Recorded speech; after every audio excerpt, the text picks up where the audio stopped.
Hello fellow learners, today I am again with you with another lecture on grammar, and today's lecture is based on modals.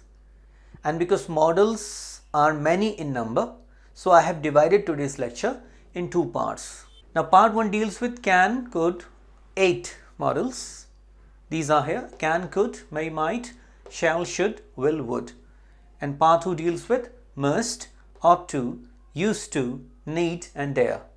Right तो इसके पहले कि हम आगे बढ़ें, मैं आपको फिर एक बात याद दिलाना चाहूँगा कि इसके अलावा भी हम अभी तक अपने 4 लेक्चर्स ऑनलाइन यूट्यूब पे डाल चुके हैं. They are based on tense, voice, speech and parts of speech. Speech means active, direct and indirect speech. Right, तो आप उनको ज़रूर देखें और मैं आपको सलाह दूंगा कि आप हमारे चैनल को सब्सक्राइब ज़रूर कर लें, क्योंकि आप सब्सक्राइब करने के बाद उनको भी देख पाएंगे पुराने लेक्चर्स को, और इसके बाद भी बहुत सारे ग्रामर पे लेक्चर्स आने वाले हैं, तो उनकी अपडेट्स आपको लगातार मिलती रहेगी. ठीक है, और जब आप सब्सक्राइब करें तो वहाँ प्लेलिस्ट में जाएं, language and grammar. Right, now we have 3 sentences. She can write Urdu, I can not swim, can you lift this bag. Right, पहली बात मॉडल्स के बारे में जान लें जो फर्स्ट पार्ट में हम डील कर रहे हैं, जिनसे कि हर किसी के बाद फर्स्ट फॉर्म आता है. ठीक है, दूसरी बात, चाहे वो सिंगुलर हो, चाहे प्लूरल हो, या कोई भी हो, सिंगुलर प्लूरल कोई भी हो, यहाँ प्लूरल कोई नहीं है, सारे सिंगुलर हैं, लेकिन प्लूरल भी हो तो वहाँ पे हमेशा यही आने वाला है. जैसे सिंपल प्रेजेंट में क्या होता है, वहाँ पे राइट्स आ जाता है, शी राइट्स उर्दू. कंटिन्यूस में सिंगुलर हो तो शी इज, प्लूरल हो तो दे आर, लेकिन यहाँ वही फॉर्म होता है. ठीक है ना कैन में कुछ होता है और ना यहाँ कुछ होता है. Right, she can write Urdu, I can not swim, can you lift this bag. Can इतना सरल है ना, and it has been in use for so long, most of you have already used it. तो मैं इस पर ज़्यादा बात नहीं करूँगा, है ना. अब हम आगे बढ़ेंगे, जब हम कैन को मे के साथ कंपेयर करेंगे ना, तब तो वहाँ पे आपको थोड़ा और बेहतर समझने में मदद मिलेगी कैन को. Okay, so now let's move to may I come in. You must have said this sentence thousands of times.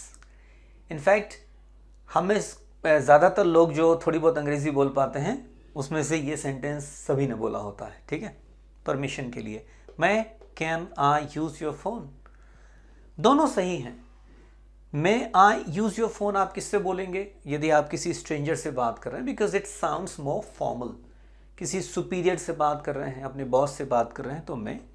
Can friend से बात कर रहे हैं, किसी फैमिली मेम्बर से बात कर रहे हैं, है ना, somebody you are familiar with, इसके लिए आप कैन बोल सकते हैं. Likewise third, you can go now, you may go now. You can go थोड़ा सा इनफॉर्मल सा है ना, आप अपने दोस्त को बोल सकते हो यार okay you can go now. मैं थोड़ा सा फॉर्मल है और रिस्पेक्टफुल है. So first 3 sentences permission. Okay, now the next 3 sentences deal with lesser possibility. ठंड चल रही इन दिनों, it may be foggy tomorrow, है ना, हो ना हो ज़रूरी नहीं है. शी मे कॉन्टैक्ट यू, यदि ज़रूर है वो करेगी ही तो क्या बोलोगे आप, she will contact you. You may not, cannot catch the train. You may not, again lesser possibility, हो सकता है आप मिस कर दो. You cannot catch the train, impossible. ठीक है, तो ये may और can परमिशन के लिए और पॉसिबिलिटी के लिए. अब ये भी कुछ उन वाक्यों में से है पहला जो आपने बहुत बार बोला है, may God bless you. But is it a question because it is beginning with may? No, it is not a question. ये स्पेशल स्ट्रक्चर है, वेरी फॉर्मल स्ट्रक्चर में ये यूज होता, मे गॉड ब्लेस यू. ठीक है, हम बोलते मे you live long. अब एक चीज आप देखो, आपको लगता है यहाँ पे ब्लेसेस आना चाहिए क्योंकि गॉड सिंगुलर नंबर है, तो God blesses you singular number है तो ऐसा आना चाहिए. No, this is a special kind of structure that begins with may, but it is not a question, और यहाँ पे ब्लेस फर्स्ट फॉर्म ही आता है, may you live long. Right, may you pass this exam, again very formal है ना। अब informal में क्या हो गया, वो चक दे फट्टे तू कर लेना यार, ठीक है ना। तो वहां पे इनफॉर्मल है बिल्कुल, यहां पे वेरी फॉर्मल सिचुएशंस में आप क्या करते हो, ये structure. Next point is could might. पहली बात, they are the past equivalents of can and may. समझते हैं, यदि मैं अभी की बात कर रहा हूं तो मैं क्या बोलूंगा, आई कैन क्लाइम ट्रीज। लेकिन यदि मैं पास्ट की बात कर रहा हूं, I could climb trees in my childhood, ठीक है। He said it might rain that day, past की बात हो रही है, दैट डे, ये पता क्या है, ये इनडायरेक्ट स्पीच आपको आती है, नहीं आती तो हमारा एक लेक्चर है डायरेक्ट इनडायरेक्ट स्पीच, उसको ज़रूर देखें आप, प्लेलिस्ट में जाइए, लैंग्वेज एंड ग्रामर सेक्शन, वहाँ पे आपको मिल जाएगा direct indirect. So he said that it might rain that day, यदि प्रेजेंट में होता तो क्या होता, he says that it may rain today, he says that it may rain today, okay. He didn't realize the fuel could run out, ठीक है ना। So again could, present होता तो can run out, हो गया इतना, ठीक है। Now the next point is less positive version of can and may, less positive। देखिए ग्रामर के साथ सबसे बड़ी समस्या क्या है कि अभी मैंने बताया ये पास्ट में यूज होते हैं, अब मैं आपको बता रहा हूं प्रेजेंट में भी यूज होते हैं, ठीक है ना। I have also struggle with all this. से 20 साल पहले जब मैंने ये सब सीखना शुरू किया, you know this questions used to bother me a lot कि कुड तो पास्ट में होता है लेकिन प्रेजेंट में भी होता है, ठीक है ना। अब इस सेंटेंस को देखिए, might I come in, past tense की बात नहीं हो रही, अभी की बात हो रही है ना।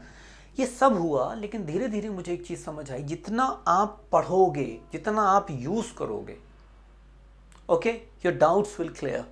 लेकिन यदि आप केवल रूल सीख के बैठ जाओगे ना, तो फिर आपको वो they will keep bothering you, right. क्योंकि ये 2 + 2 is not equal to 4 type का है ये, है ना। मतलब 2 मैथ्स में तो 2 + 2 इक्वल टू 4 होता है, लेकिन यहाँ पास्ट में भी कुछ यूज हो जाता है, प्रेजेंट में भी हो जाता है। तो द मोर यू यूज, मैंने बार बार कहा, द मोर यू प्रैक्टिस, ठीक है ना, चीजें अपने आप क्लियर होंगी। तो less positive version of can मेरे साथ हुआ है, मेरे बहुत सारे डाउट्स क्लियर हो गए हैं। And I assure you, if you keep practising, if you are attentive, clear, if you are observing every single nuance और change in usages, you will certainly speak very nice English. I could crack the exam, ये past की ही बात हो रही है, present की ही बात हो रही है। I could crack the exam, ठीक है ना। अब आप बोलो यहाँ पे I can crack the exam, समझना, I can crack the exam का मतलब है आप ज्यादा श्योर हो। I could crack the exam, present की ही बात हो रही है, मैं पास्ट की बात नहीं कर रहा हूं। जैसे कल आपका एग्जाम है, कोई बोले हो जाएगा, पास हो जाओगे, तो आप क्या बोल रहे हो, I could crack the exam, past की बात नहीं हो रही, प्रेजेंट की बात हो रही है, ठीक है। अब देखिए माइट एंड टुमारो, बहुत बड़ा मजाक है ना। अभी तो हमने बोला पास्ट, अभी टुमारो और might, but might is less powerful than may, okay. Might I come in, जैसे मैंने कहा, it is very polite, too sugary in fact, ठीक है ना।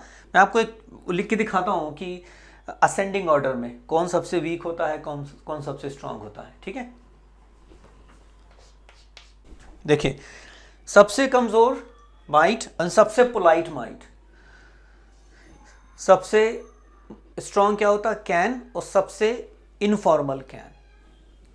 सो remember this formula always. Now we move to shall, should, will, would. Shall किसके साथ use होता है, first person, singular and plural both. First person we है ना, first person I. तो शैल किसके साथ यूज हुआ, फर्स्ट पर्सन के साथ। We shall attend the party, shall I order something for you, ठीक है। Now we shall supply all the details tomorrow. तो शैल आमतौर पे नहीं, आई और वी के साथ ही यूज हो सकता है, लेकिन नाउअडेज यू नो हर कोई सबके साथ विल लगाने लगा, ठीक है ना। हमारा जो टेंस के ऊपर लेक्चर है उसको आप देखिए एक बार, उसमें जो फ्यूचर टेंस के बारे में बात की गई है उससे आपको और समझ आएगा, ठीक है ना। अब देखिए शैल कर लिया हमने, अब विल की बात करें तो पहली बात, विल जो होता है वो फ्यूचर इवेंट के बारे में बात करता है ना। विल होता है फ्यूचर इवेंट के बारे में बात करता है, वो आपको टेंस से पता चलेगा। यहां विल ऑल्सो एक्सप्रेसेस विलिंगनेस और डिटर्मिनेशन। अब इसको देखिए, I will get you the medicine, willingness, मैं इच्छा है मेरी, इसका मतलब ये नहीं कि मैं फ्यूचर में आपके लिए दवाई लाऊंगा, अभी ला रहा हूं, लेकिन विल क्यों लगा रहा हूं, विलिंगनेस दिखाने के लिए। अंग्रेजी में समस्या यही है, कभी आपको बताया जाता विल फ्यूचर के लिए होता है, फिर कोई बता रहा है प्रेजेंट के लिए होता है, दोनों ही सही है। विल फ्यूचर के लिए नॉर्मल वे में, विलिंगनेस दिखाना है तो आप अभी के लिए भी विल लगाते हैं, ठीक है ना। आपकी मम्मी लेटी हुई है, उनका फोन रिंग बज रही है, तो आप क्या बोलोगे, I will fetch you the phone. इसका मतलब ये नहीं कि आप बाद में जाके फोन अभी उठाने जा रहे हो, लेकिन विल लगा रहे हो, विलिंगनेस, राइट। और determination, she will write against the management, अभी लिखने वाली है वो, ठीक है ना, लेकिन विल क्यों लगा रही है, डिटर्मिनेशन के लिए। सो विल से विलिंगनेस भी बनता है, इच्छा, विल से विल पावर भी बनता है।